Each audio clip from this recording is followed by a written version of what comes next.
Okay, class. Yeah, class. Good evening. I hope yesterday we have seen so many things. Yeah, Aditi, yes, Viniji, next Vishnu Kumar. Still yet to join few children. Anyhow, yesterday we have seen Shivaji, right? I told he was a contemporary of medieval period, Mughal rule, right? Individually, parallel to the Mughal period, he able to his ability independent empire. That was the greatness of Shivaji.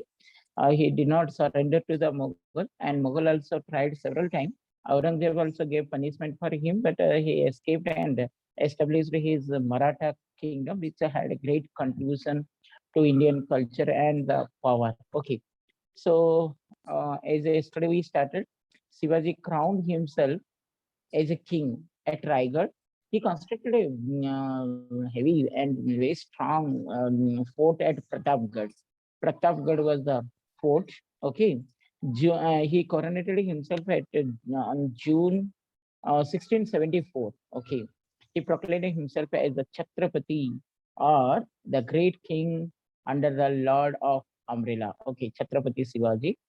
And yesterday we have seen that how he had a great contribution to the Maratha administration. In the administration, yesterday I have dictated, he appointed along with all these things, he brought entire Maratha under his control. If you'll see the Western Ghat and up to Goa, okay, present that is none other than the Konkan coast, entire Konkan coast, he able to capture and he ruled that. Under his province, we able to see Nasik present today's Nasik, Pune, Satra, Kolhapur. Okay, these all are under the control of Shivaji by that time. Along with that, he also tried to capture Bellary in the Karnataka region, Bangalore, okay, Arcot, Vellore, Tanjore. These kingdoms also under the control of Shivaji, right? Even South India also he captured these all are things. And very unfortunate, very short, in and around 50 years he lived. And during that time, he able to consolidate his power as well as the administration. Yesterday we discussed that he most important contribution to Indian administration from Shivaji was none other than Ashtapradhan, and that system was continued for a long time. So many regional rulers they able to follow Shivaji's Ashtapradhan. I hope yesterday you have written that.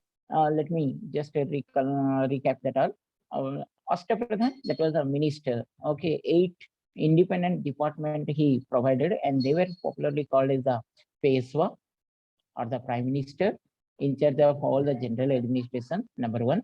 Number two, Amatya or Amatya is popularly called as a finance minister by that time. Okay, who was in charge of state account and all these stuff. Amatya. Next one is a mantri or the minister in charge of recording the daily works of the king and the court. Third one, mantri. Fourth minister was none other than Sachiva or superintendent, home minister in charge of king's correspondent and account of the palace and the praganas. Sachiva. Fifth one is the Sumanta. He is the foreign minister in charge of external affairs minister. Sumant. Next one is related to the Senapati. The name itself it says commander in chief of the army, Senapati. Seventh one is the Pandit. This Pandit Rao or yeah, this is one of the important minister in charge of religious affairs. And Shivaji, whenever he conquered with the other religious people like the Muslims or the Christian community and all this, he gave strict instruction not to make any harm to the religion, the mosque or the church or the holy books or the women or the children. That was the great unique concept of his war. Okay, by chance, if any Muslim conqueror and yeah, there are some records that even though he able to get some Quran and all this, with respect he used to hand over to the mosque. That much of the great Indian ruler. And last but not the least, the among the Ashtapradhan. The eighth one was the Nyayadhis, Chief Justice. Okay.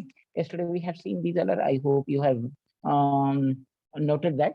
Along with that, another greatest contribution of this Shivaji, if you see, the revenue system. During this revenue system, he collected two type of revenue that is very important. One is called as a Chaut, another is the Sardes Mukhi. Chaut, please note down, Chaut. Chauth. Chauth means 1/4. Okay. He used to collect the Chauth. And second one is the Sardes Mukhi. The people outside of his province had to pay 1/4 of their revenue. That was called as the Chauth. And to the Marathas. Okay. Similarly, Sardes Mukhi was, demand as a token of respect to the Maratha king. That was the Sardes Mukhi. Along with that, he used to collect 10% of that revenue from the people's income, 10% of the people income as the revenue. Anyhow, a great strong ruler and administrator who able to continue his empire parallel to the Mughal without surrendering. Okay, unfortunately, we lost him at the age of near about 1680. He died. Okay, at the age of 50. So one of the greatest ruler we can say, right? This is the Shivaji. One of the, as like in South India, we read Bahamani kingdom and the Vijayanagaram kingdom. Similarly, during the Mughal period, it was another Maratha kingdom in the western province of India. Okay, class. With this, one of the regional ruler we read. Now, during the Mughal period, we able to see another religious development. Okay, upliftment of another religious cult or the belief or the faith. Okay, not a religion, a religious faith, as in earlier during the Delhi Sultanate, beginning of the Delhi Sultanate, we have studied already. I hope you remember that one was called as the Bhakti movement and the Sufi movement. I told you this is not a religion; it was a movement. Okay, that Muslim religion and Hindu religion, they made one fusion of these two religions, and they started one belief or the faith. That faith was called as the Sufi and Bhakti. Similarly, at the Mughal period, end of Mughal period, we able to see not end of the Mughal period, contemporary to the Mughal period, we able to see another such type of cult that was called as the Sikhism. Okay, Marathas and the Sikhism. Anyhow, Maratha we read about Shivaji, and during Shivaji's period also we have seen that he made one special department for the religion. Okay, Pandit. Similarly, he gave patronage to different type of religious preachers who were there, and Sikhism. Today we are trying to complete it. Please note down. Under the Maratha, if you'll see, under Shivaji, if you'll see, during this period in South India, basically in South India, we able to see two faiths along with the Bhakti and Sufi. Bhakti movement, if you'll see, two beliefs. One was the Nayanar, another is the Alvar. Both are believing Hinduism. One faith believed to the Vishnu cult or Lord Vishnu. Another believe on the Lord Shiva. Similarly, Maratha people also, under the leadership of Chhatrapati Shivaji and all this, they had another faith that was called as the Maratha saints. Among the Maratha saints, they gave more important to the bhakti, okay, one God concept, or they gave the important to Vitthal, Lord Vishnu or Vitthal, Lord Krishna, who was called as a Vithova or Vitthal, along with the Rukmani. Okay, so this was the one of the unique faith, Vaishnavism. We can say that is Vaishnavism, right? The saints who had many other common feature, they rejected all kind of caste distinction. They didn't believe on the casteism as like Buddhism and Jainism. Okay, and they also gave importance to the oneness. And some of the important Maratha saints were none other than Gyaneswar. Please note down. Namdev, Eknath, Tukaram, and Guru Ramdas. Okay. If you'll see the important ruler Dhyaneshwar, he was the forerunner of the Bhakti movement in Maharashtra. He was along with that bhakti, he also gave importance to these Maratha saints. Okay, he popularized, he regarded Vithoba or Vithal as the incarnation of Lord Vishnu, and made temples at Fatehpur. Okay, and Pundarapur, also one of the center of this great Vithala temple. Srimad Bhagavad Gita, and the age of 16 he completed like that. Okay, after that, another greatest Maratha saint was none other than Saint Namdev. Only remember that he was between 1270 to 1350. Namdev. Similarly, another saint we able to get from the Maratha period, that was none other than Saint Eknath, 1538 to 1599. He was belongs to the Brahman family. At the tender age of 12, he gave the Marathi and the Sanskrit, and through the poems he had written so many hymns and different type of even he know Bhagavad Puran known as the Ek yeah Eknathi Bhagavat. He has written Eknathi Bhagavat like that. Similarly, another is the Tukaram, another great saint from the Maratha Tukaram, 1608 to 1651. He was born in a poor family near Pune. He born at Pune. Okay. Next, he had a great contribution on different type of poems, Vedas, Vedangas, and he was a contemporary of Shivaji. He was also a great devotee of Vithoba, and yeah, that is Saint Tukaram. And another one is, last but not the least, among the great Maratha ruler, he was none other than Guru Ramdas, 1608 to 1681, his period. He also one of the greatest contributor. He established and inspired Swaraj in Maharashtra, and he organized monasteries called the Matha. This system is still now going on, and along with that he also wrote different type of bhajans, okay, das bandha, and different type of thing, and these are the people who had a great contribution towards the Maratha uh, yeah religious movement in and around Maharashtra. Okay, so this is related to the a small religious movement within Maharashtra. Now, another most important is none other than Sikhism. Please, some important points you have to note down. Continue with the running notes. Only three, I think. Okay, anyhow. So, Sikhism. If you see the Sikhism, it was origin in 15th century, in and around contemporary of the Mughal period. During the Mughal period, there was a great threat to Hindu religion, as we know that the Muslim invaders they came and they tried to propagate and spread their ideology on Hindu religion. Okay, and because of that, we are able to see a rise of Bhakti cult. Once again, we are discussing the same thing. In this time, when there was a little bit threat to the both Hindus and Muslims, prefer to welcome their ideas. The Muslim, regarded themselves as a superior to the Hindus, and not ready to compromise. Hence, it was a little bit difficult for them Hindus. In that meantime, there was a personality, Guru Nanak, who remove all the disparity and try to propagate a new cult. And that new cult was popularly called as a that faith was popularly called as a Sikhism or Sikh faith. Sikh faith, if you see, different time we able to get different Sikh gurus are the propagators, and those propagators we are going to discuss in this class, which is very important objective point of view.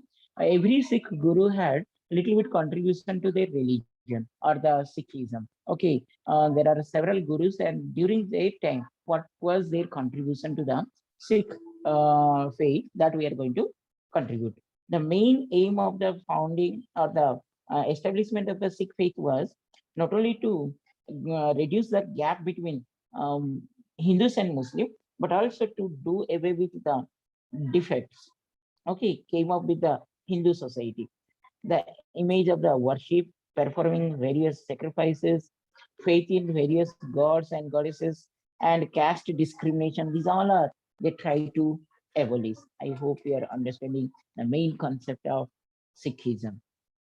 They wanted to bring, we can say, they wanted to bring one change in the traditional Orthodox Hindu society. Main objective of this Sikhism was none other than to bring a small change, okay, in the Orthodox, by that in the name of religion, how they used to practice different type of Orthodox principles. They wanted to bring some change. And the pioneer was none other than Guru Nanak. Please note down Guru Nanak. Guru Nanak was a great social religious reformer. His name will be remembered forever related to the Sikh faith.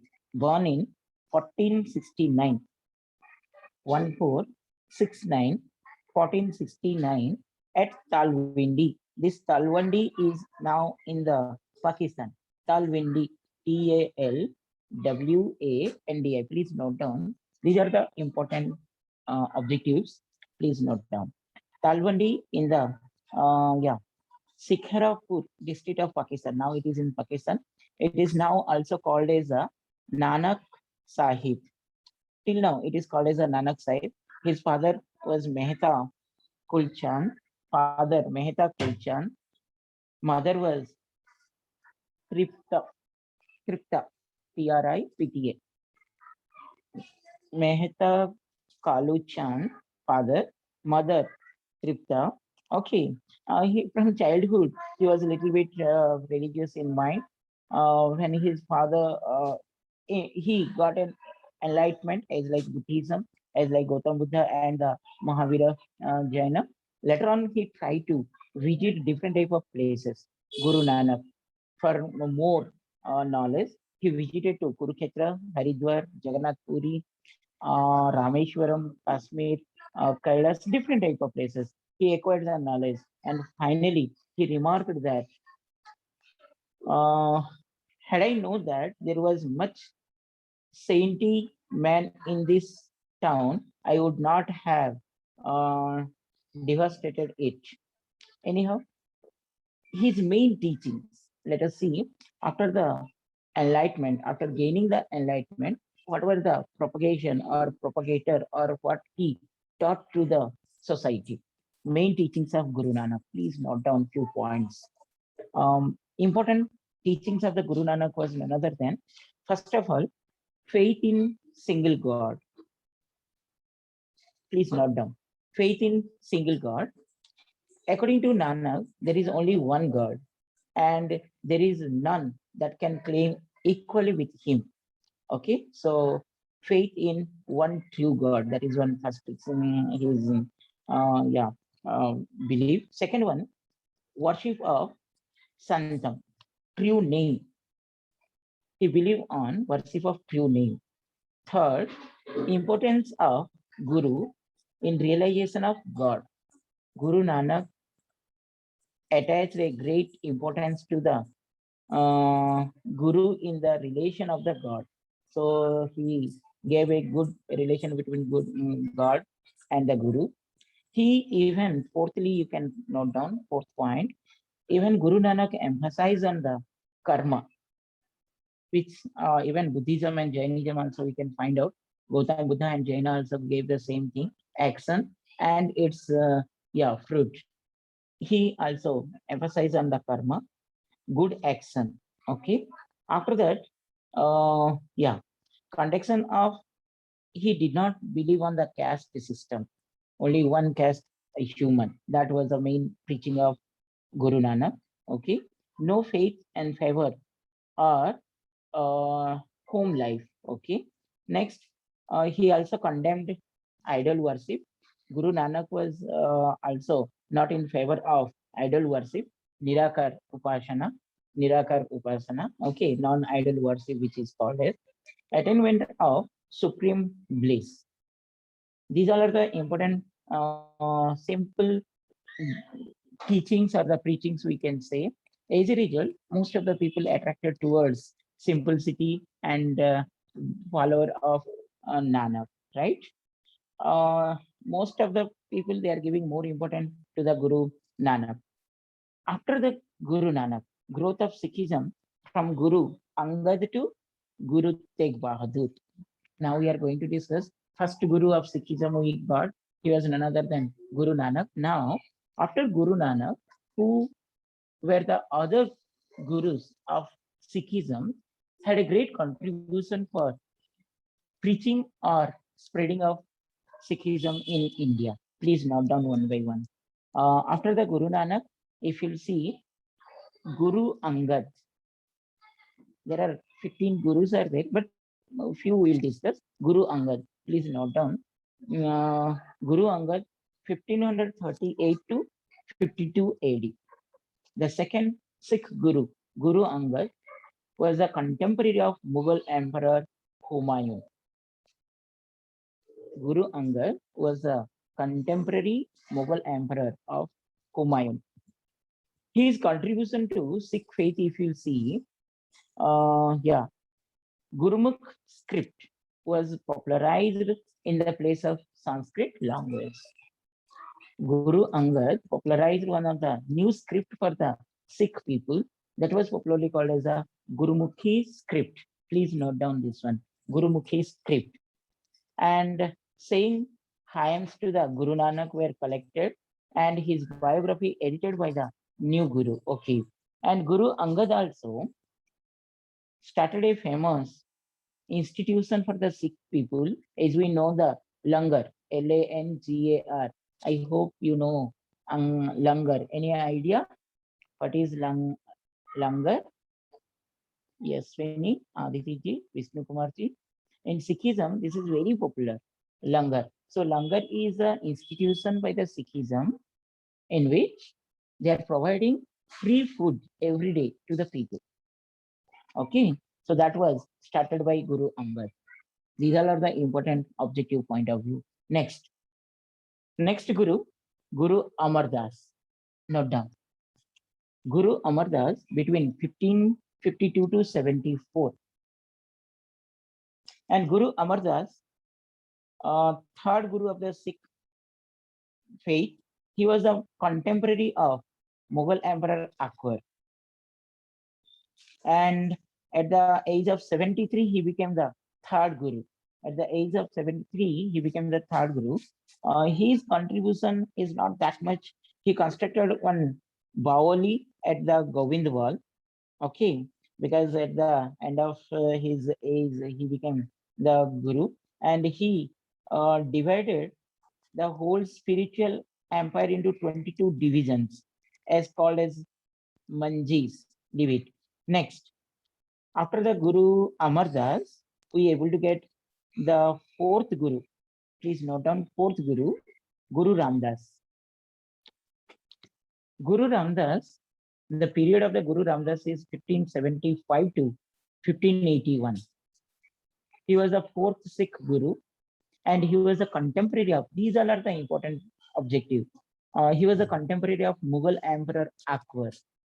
His original name was Jetha, and the third Sikh Gurus so placed him as a, Next, if you see Guru Ramdas, he founded the modern city of Amritsar in 1577. Note down, these are not the important. Guru Ramdas, he gave the foundation to modern city of Amritsar now, which we are able to get in Punjab, 1577, and began the construction of two tanks, okay, Amritsar and Santokhsar, sir. These are the two tanks he constructed. Amritsar, one tank, water tank, and another is at the Santokhsar. Okay, that was the greatest contribution of him. Next Guru, if you'll see, after the Guru Ramdas, Guru Arjan Dev, the fifth Guru. Please note down the fifth Guru, Guru Arjan Das. Okay, once again, I'm repeating who are the before Guru. After Guru Nanak, we found the second Guru, Guru Angad. Next, third Guru, I hope you have written that, Guru Amardas. Fourth Guru, Guru Ramdas. Please note down these are important. And fifth Guru we are talking now, Guru Arjan Dev, 1581 to 1606. Guru Arjan Dev was the fifth Sikh Guru, and he was a contemporary of Akbar and Jahangir. He was a contemporary of Akbar and Jahangir. The construction of Amritsar, which began during the lifetime of his father, he completed that, and he completed the temple also, which is now popularly called as a Golden Temple, was built by its midst. Okay, Guru Arjan Dev has the contribution for the completion of the Golden Temple, which is one of the most important feature. And yeah, you know about Golden Temple, that one. And Guru Arjan Dev also organized the Mansaj system, a new line. Mansaj system, please note down Mansaj system. MASAND, Mansaj system, under which he tried to collect some of the donation. At least 1/10 of Sikh people's income should be donated to the Guru for maintenance of this langar, and even every year on the Vaisakhi day, they have to contribute this one. Okay, 1/10 of every Sikh's income. So that system was started, which was called as a Masan, that was started by Guru Arjan Dev. Okay, next, during Guru Arjan Dev, if you see another greatest contribution, may I know, as Buddhism is having the Tripitaka, the holy book, Jaina is having the Anga. Similarly, Sikhism is having the holy book. They are giving respect to the holy book that was called as the Adi Granth. And this Adi Granth was completed by this Arjun Dev. Okay, it was completed by the Adi Granth was completed, soon became the, which became more important as like the Bible for the Christians and the Vedangas for the Hindus, as like the Tripitaka for the Buddhism. Similarly, Adi Granth was the important holy book for the uh, yeah Sikh people, that was completed by Arjun Dev. So we can say Arjun Dev have little bit great contribution to the Sikh religion, right? And there was also a little bit controversy between Sikh Guru Arjun Dev and Jahangir, right? There was controversy, and he was killed finally on the as of Guru Gobind. They founded the Khalsa. There was a concept Khalsa Takht, and that Khalsa word or Khalsa Takht was started after the killing of Guru Arjun Dev. Due to the paternal family relation, we are not going that detail between the Jahangir and Jahangir and his children, and that all in that Guru Arjan Dev also involved. As a result, in 1606, most probably he was died, and after his killing, on the ash of his the Arjan Dev, they established the Khalsa. So little bit important, Guru Arjan Dev, so many contribution to the Sikh religion, fifth Guru. Now, please note down Guru Hargobind, the sixth Guru, Guru Hargobind. After the martyrdom of Guru Arjan Dev, his son Hargobind succeeded him. He could not forget the sacrifice his father. As a result, he also started some contribution to the Sikhism. As a result, Sacha Padsa, he started a new concept called Sacha Pasa. Instead of they used to row the turban. Instead of turban, he started to row the crown. Guru Gobind Singh. So gradually from religion, they moved toward the political controversy, and they started making up the Khalsa Takht, army. These are the things started from the Arjun Dev, Guru Arjun Dev. Even they maintain one army also to fight with the Mughal Empire. Okay, so from religious concept, it was bending towards militarism. Please note down that. Okay, next, this Guru Hargobind, if you see, his policy was towards religion as well as the military. Okay, and he was the founder of this Guru Hargobind was the founder of Akal Takht. This is the important. Please note down. Who was the founder of Akal Takht in the Sikh tradition? It was none other than Guru Gobind Singh, who wanted to. No, till now we did not use the word Singh. Only Guru Gobind. Okay, Singh we will discuss later on. So Guru Gobind, he started Akal Takht.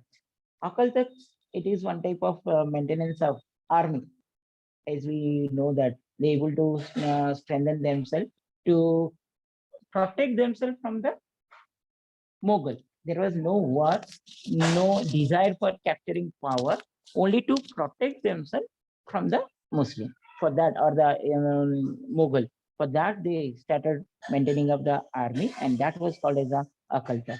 Okay, Guru Hargobind. I hope you understood. Now, uh, the seventh Guru. Seventh Guru was Guru Har Rai. Guru Har Rai. HAR HARRAI, 1645 to 1661. He was the seventh Guru of Sikhism. He was a contemporary of Mughal ruler Shah Jahan and Aurangzeb. Please note down. And he followed the peaceful policy toward the Mughals. He once again developed himself toward the spiritual work and did a lot for the propagation and the spreading of Sikhism. Okay. Next, next Guru was Guru Harkishan. Eighth Guru, Guru Harkishan, 1661 to 1664. Note down. And he had also a little bit less contribution to the Sikhism. Next Guru, Guru Tegh Bahadur. Guru Tegh Bahadur, the ninth Guru. Guru Tegh Bahadur, 1664 to 1675. Tegh Bahadur, he was the fifth son of the Guru Hargobind, and during this time, during his period, Tegh Bahadur's period, we able to see, yeah, he put death on the stand of Gurudwara, the construction of the Gurudwara, and finally he was beheaded by the Mughals in 1675. So to take revenge of that, once again, the Guru Gobind Singh, who came as a 10th Guru, he had little bit more contribution to the, yeah, he had little bit more contribution. I hope you're writing that. Okay.